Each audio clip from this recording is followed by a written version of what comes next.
बोला. तुम्हाला मराठी येत नाही? नहीं हिंदी आती. पुढे मराठीत नाही म्हणणार नहीं आती मुझे. का? हिंदी आती. नोकरी कुठे करताय? Bank of Maharashtra. मराठी का नाही? मराठी का नाही? गव्हर्नमेंट मराठी का येत नाही मला ते सांगा. It is a nationalise bank. Marathi काय कुठे नोकरी करताय? Bank of Maharashtra. Bank of महाराष्ट्रामध्ये मुंबईमध्ये नोकरी करताय. मग तुम्ही मराठी का येत नाही? हिंदी. महाराष्ट्रामध्ये राहावं लागेल तर मराठी शिकावी लागेल. नो. काय एक मिनिट थांबा, तुम्ही आता थांबा. का नाही? नो. का नाही? का नाही? मराठी बोलावं वेयर लागेल. It is written. काय नाही? अच्छा, रिटर्न मध्ये पाहिजे. ठीक Where आहे, it is तुम्हाला written. दाखवतो. जय महाराष्ट्र. मी अनिश खंडागळे, महाराष्ट्र नवनिर्माण सेनेचा चिटणीस.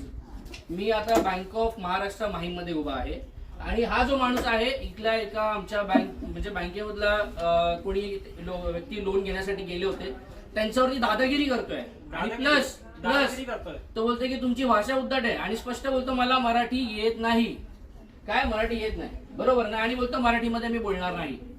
महाराष्ट्र नवनिर्माण सेनेच्या वतीने यांना आम्ही दाखवून देतो. आता काय बोलते? ठीक आहे, डन. नाही नाही, तुम्ही दादागिरी करणारा स्टाफ ठेवता काय? तो सरळ उद्धट बोलतोय. मॅडम त्याची ट्रान्सफर पाहिजे आम्हाला. आता बघा कसं निघून गेला हा स्टाफ इथून. हा मराठी माणसांना उलट बोलतो मध्य प्रदेशवरून आलोय मी मराठी बोलणार नाही. तुम्हाला काय करायचंय ते करा. आणि आता ह्याला ब्रांच मॅनेजरने आतमध्ये पळवलंय. मी मॅडमला स्पष्ट सांगितलं की याला इथून काढायचं, ट्रान्सफर पाहिजे, नाही तर उद्या 12 वाजता आम्ही या ठिकाणी आंदोलन घेतोय.